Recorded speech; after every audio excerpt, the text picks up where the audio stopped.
2022년 10월 1일 이정훈입니다. 오늘은 강진구와 한동훈의 전쟁에 대해 설명을 드릴까 합니다. 윤석열 대통령 지지율이 떨어지다 보니까 좌파 언론들이 나서서 총경고를 하고 있습니다. 아마 상당한 위기가 이어질 거로 보는데, 윤석열 정부하고 MBC, Y전선과 별도로 강진구와 한동훈의 전선이 형성됐습니다. 최근 보도가 있었죠. 한동훈 법무부 장관이 타고 다니는 관용차를 미행하는 SUV 차량이 있었다. 이에 대해서 법무부는 스토킹 범죄 처벌 등에 관한 법률 위반 혐의로 그 SUV 차량을 고소했는데, 서울수서경찰서는 이 차량 용의자로 유튜브 채널인 시민언론 더 탐사 관련자인 30대 남성을 특정했습니다. 시민언론 더 탐사, 더는 영어의 TH, 더고요. 근데 더 탐사가 어떤 매체냐 조금 알아봤더니 열린공간 TV에 참여했던 인물이 만든 것이다 라고 되어 있습니다. 열린공간 TV는 기억하시겠지만은 김건희 여사가 윤석열 대통령과 결혼하기 전 누구와 어떻게 지냈다라고 보도했던 그 매체, 줄리도 얘기 나왔었고, 그리고 김건희 여사와 가까웠다고 하는 분의 어머님을 만나가지고 어쩌고저쩌고 취재했던 바로 경향신문 강진구 씨가 참여한 매체입니다. 강진구 씨는 경향신문 기자로 있으면서 열린공간 TV 취재에도 참여를 했었죠. 이렇게 해서 이제 서울 수서경찰서가 특정을 딱 하고 조사에 들어가자 시민언론 더 탐사는 부인을 하지 않았습니다. 입장문을 발표했습니다. 시민언론 더 탐사는 최근 한동훈 장관 관련 제보를 받고 취재 중이었다. 취재의 대상은 공직자인 한동훈 장관이고, 취재기자가 추적한 차량 역시 한동훈 차량의 관용차였다. 취재기자가 업무상 취재 목적으로 제보 내용이 사실인지 확인하기 위해 공직자의 동선을 파악하는 것은 사실 확인을 위한 기본 취재 과정이다. 더 탐사는 지금껏 그래왔듯이 권력의 탄압에 당당히 맞설 것이며, 경찰 조사를 통해 취재의 경위를 밝히고 어설픈 프레임 전략을 타파해 나갈 것이다. 정당한 취재를 스토킹으로 매도하지 말라라는 입장문을 발표했습니다. 이 더 탐사는 아까 말씀드린 대로 강진구 씨가 참여했다고 그랬는데, 사무실은 남양주시 별내 쪽에 있는 것 같으네요. 최영민 씨하고 강진구 씨가 공동대표도 있습니다. 설립한 거는 2020년 9월로 돼 있고요. 그럼 벌써 한 만 2년 전에 만들어진 매체라는 얘기죠. 네. 그 더 탐사 유튜브에 들어가시면 많은 뉴스가 쏟아집니다. 그 중에 하나 지금 회자되고 있는 것과 관련해 말씀드리면, 천공스님인가가 이제 지금 윤석열 대통령 부부가 영국 여왕 장례식에 참석을 하러 갔는데 조문을 하지 않았다, 못했다, 그거 갖고 계속 떠드는데, 이 김건희 여사와 가깝다고 하는 천공스님 유튜브를 이용해서 천공스님이 정법스님이군요. 특별히 인연이 없는 사람 장례식에는 안 가는 것도 괜찮다라고 얘기했는데, 가게 되면 뭐가 붙을 수 있으니까 안 가는 것도 괜찮다라고 하는 거를 인용해서, 그래서 조문에 늦었다, 일부러 늦었다, 그런 식으로 보도를 하고 있습니다. 이게 이런 것들이 확대돼서 조문외교 대참사, 이런 프레임들이 나오는 것이죠. 그 정법 스님이 과연 그걸 특정해서 얘기했는지 그거는 밝히지 않았죠. 이런 거를 보도하는 데가 더 탐사합니다. 시민 언론 더 탐사인가요? 참 기자 하려니까 너무 많은 걸 알아야 되네요. 참 불필요한 것들인데. 이 강진구 씨는요, 그 줄리 취재 등등과 관련해서 경향신문에서 해고가 됐습니다. 본인이 자신의 페이스북에다가 그걸 밝혀놨습니다. 열린공감 TV 활동이 끝내 경향신문과의 인연을 끊어버리는 결과를 낳았습니다. 열린공감TV와 경향신문 협업을 위한 저희 노력은 물거품이 됐습니다. 김건희 7시간 녹취록 등 수많은 민형사 소송의 탄압으로부터 열공은 열린 공간입니다. TV를 지키기 위한 지배인으로서 활동도 새로운 민주정표의 탄생을 위한 RTV 이사 등재도 징계의 사유에 포함됐습니다. 등등 하면서 후회하지 않습니다. 아니 오히려 아름답기까지 합니다. 하면서 본인이 해고 통보를 받았다. 해고 통보를 받았지만 경향신문은 미워하지 않으렵니다. 어쩌고저쩌고 쭉 썼습니다. 이게 지난 4월 5일이었습니다. 4월 5일이면 대통령 선거가 끝나고 3월 8일이었으니까 한 달쯤 지난 시점이었네요. 경향신문에서는 그를 해고했습니다. 그 전에 물론 징계가 있었던 거는 제가 보도한 바가 있고요. 근데 여기서 이제 이 강진구 씨가 RTV라는 걸 거론했어요. 영어로 RTV. RTV는 뭐냐? 2008년 무한자유지대라는 프로그램을 통해서 시청자들이 만든 내용을 내보냈다가 문제가 돼서 방통위로부터 해당 프로그램 종영 조치를 받은 그런 매체죠. RTV. RTV란 데가요. 2002년에 처음 시작을 했습니다. 2002년이 어떤 때입니까?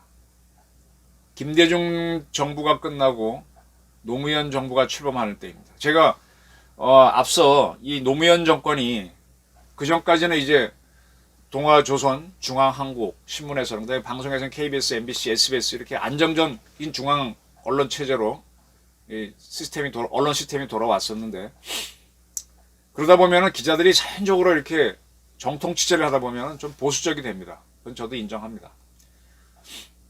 그리고 상당히 진중해지는데 그러다 보면은 이 좌파나 민주당은 별로 설 공간이 없거든요. 노무현 정부는 집권하자마자 이런 언론들을 흔들기 위해서 기자실 폐쇄를 하고 그 다음에 나중에 부활시키고 난 다음에는 뭐 모든 매체 특정한 자격만 갖추면 누구나 언론이 될 수 있다라고 하면서 이제 기존 4대 매체 플러스 3개 방송 매체를 흔드는 작전에 들어가죠. 그래서 인터넷 매체들이 막 들어옵니다. 그게 2002년 전환 시점이 되죠. 이때 참여했던 게 RTV입니다. RTV는 참여정부 5년 동안 노무현 정권으로부터 150억 원의 정부 지원금을 받아서 운영을 합니다. 그리고 민노총이나 전교조 등 관계자들이 많이 출연을 했었고 노조 대표는 25번 출연시켰지만 정경련 대표는 한 번도 출연시킨 적이 없었죠. 그리고 촛불전국 때에는 일방적으로 편파 방송을 한 사실도 있고 이런 것들이 문제가 됐었습니다. 이러한 RTV가 지금도 존재하는데 그 RTV를 강진구 씨가 거론했습니다. 그리고 시민언론 더 탐사라는 게 2020년부터 존재해 오다가 강진구 씨가 여기에 대표인가요? 참여를 했죠. 최영민 씨와 함께. 네. 그렇습니다. 자, 강진구 씨가 참여했던 열린공감TV가 한 변호사의 모친 집을 찾아가서 마구 취재한 거는 기억하실 겁니다. 그리고 언론 자유 뭐 어쩌고 한 것도 기억하실 겁니다. 언론 자유라는 게 저도 언론을 몸담고 있지만 언론 자유가 무한 자유냐, 그리고 언론 자유는 누구든지 다 할 수 있느냐, 누구 집 문이든 누구 집 방문이든 다 열어 제낄 수 있느냐에 대해서는 저는 굉장히 회의합니다. 그리고 언론이라고 하는 것도 사회를 돌아가는 시스템 중에 하나이기 때문에 이 공개된 무대에서 하는 게 저는 맞다고 보고, 뭐 사람들이 뭐 아무리 근엄한 사람도 화장실은 가고 또 개인적인 사생활도 있고 돈도 하는데 그것까지 다 알권이라고 하고 뒤집어 버리면 그러면 그거는 아닌 거죠. 네. 지금 이 강진구 씨가 쓴 것들 보게 되면 더 탐사 쪽인가요? 보게 되면 뭐 그동안 20몇 건으로 고소고발을 당했는데 뭐 언론 자유 뭐 이런 것 때문에 다 뭐 빠져나왔다 이렇게 주장하면서 자기 길이 옳다는 식으로 주장하고 있습니다.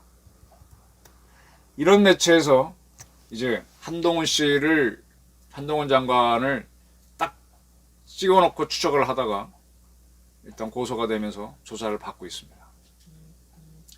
한동훈 장관이 윤석열 정부에서 가장 눈에 띄는 장관이고 가장 잘하고 있는 건 사실이죠. 저도 몇 차례 그렇게 봤었고요. 거기를 딱 찍어놓고 한동훈을 무너뜨리지 않으면 윤석열 정부가 안 무너지죠. 이번에 뭐 외교 참사하고 밀어붙이는 거 여기에도 보게 되면 분명히 윤석열 대통령이 행사에서 나오면서 미국이란 단어는 얘기 안 했는데 MBC가 미국이란 단어를 갈라치고 넣어가지고 어쩌고저쩌고 해서 자막을 꾸몄죠. 그런 조작이 있었고 그 다음에 뭡니까? 그 엠바고를 전제로 보낸 방송 촬영한 것이 방송되기 전에 파일로 유출돼서 인터넷에서 돌아다녔고 그걸 민주당이 구해서 보고 뭐라고 발언을 하게 되는 이런 뭔가 지금 언론에서 특정을 해놓고 윤석열 대통령 흔들기로 갑니다. 뭐 조문하고 어쩌고 하는 거는 뭐 개인적 선택도 있고 각자의 소신과 뭐 자기 종교관에 따라서 이렇게 하든 저렇게 하든 그럴 수도 있는 거죠. 네. 이제 그걸 가지고 시비를 걸고 뭐 정법 스님이 한 걸 가지고 연결시켜서 몰아붙인다. 근데 이런 것들이 지금 프리베일 세상을 덮으면서 윤석열 대통령 지지율은 뚝뚝 떨어지고 있습니다. 프레임에 걸려들고 있는 거죠. 근데 여기에 대해서 잘 빠져나오지 못하는데 이제는 뭐 안바에 들어가듯이 한동훈을 이제 잡으려고 하다가 한동훈 씨가 이제 한동훈 장관 측에서 고소를 하면서 강진구라는 사람이 이제 드러나고 있는 거죠. 자, 강진구와 한동훈의 전쟁. 쭌리를 겨냥했던 강진구, 그 다음에 지난번 국회에서 이모 교수 사건으로 한순간에 민주당을 머쓱하게 만들고 공포로 몰아넣었던 한동훈과의 전쟁입니다. 어떻게 될 거라고 보십니까? 저는 결국은 우리 국민들의 합리성으로 판단을 해야 된다고 봅니다. 과거 문재인 정권에서 원자력을 다 죽이겠다고 했었죠. 그리고 공사 중인 원전을 건설 공사를 중단시키기 위해서 공청회를 열었습니다. 그때까지 많은 사람들은 원자력을 두려워했었죠. 근데 거기에 우리 원자력계 교수들이 참여해서 자, 원자력은 이렇게 해서 하는 거고 원자력의 안전은 이러이러한 거고 뭐 사고는 이런 경우에 날 수 있고 설명을 쭉 하니까 그래 사람들이 많이 이해를 했죠. 그래 위험하지만 써야 되는구나. 자동차 사고가 난다고 자동차를 안 타고 다닙니까? 비행기 안 타고 다닙니까? 집집마다 식칼이 있는데 누가 식칼로 사람 찔러 죽였다고 식칼 다 없앱니까? 집집마다 도시가스가 돌아와서 밥 해먹고 사는데 그게 폭발이 일어났다고 다 없앱니까? 그런 걸 이해하면서 원전 공사를 계속해야 된다는 공론화위원회의 결정이 있었죠. 저는 국민들이 집단지상이 합리적이라고 봅니다. 자, 한동훈과 강진구의 전쟁, 또 그 앞에 더 치열하게 벌어지고 있는 윤석열과 이재명의 전쟁, 이런 것들도 다 객관적으로 설명을 쭉 해주면 국민들이 합리적으로 판단할 수 있다고 봅니다. 물론 이자들이 프레임을 걸죠. 드루킹 같은 프로그램을 동원해서 자기네가 만든 방송에 많은 사람이 보도록 본 것처럼 막 꾸미기도 할 수 있을 것이고요. 실제로 더 탐사에 들어가 보면 굉장히 많은 사람들이 보고 있습니다. 구독자도 꽤 많고요. 그리고 지금 여론도 움직이고 있는 것도 사실인 것 같고. 그러나 그거와 관계없이 또 진실의 힘이 있으니까 저는 국민 여러분들이, 시청자 여러분들이 이걸 다 아시고 한번 들어가서 보십시오. 이것저것 보시면서 한번 스스로 판단을 해 보십시오. 그리고 한동훈 씨가 또 이에 대해서 어떻게 할지 한번 지켜보시면서 어차피 아무리 정의로워도 스스로 방어하지 못하고 그 다음에 영특할 정도로 영리하지 못하면 지는 것이 또한 현실이니까 우리 한 장관이 어떻게 돌파를 할지 한번 지켜보시죠. 이것도 하나의 게임입니다. 강진구와 한동훈의 전쟁에 대해서 설명드렸습니다. 감사합니다.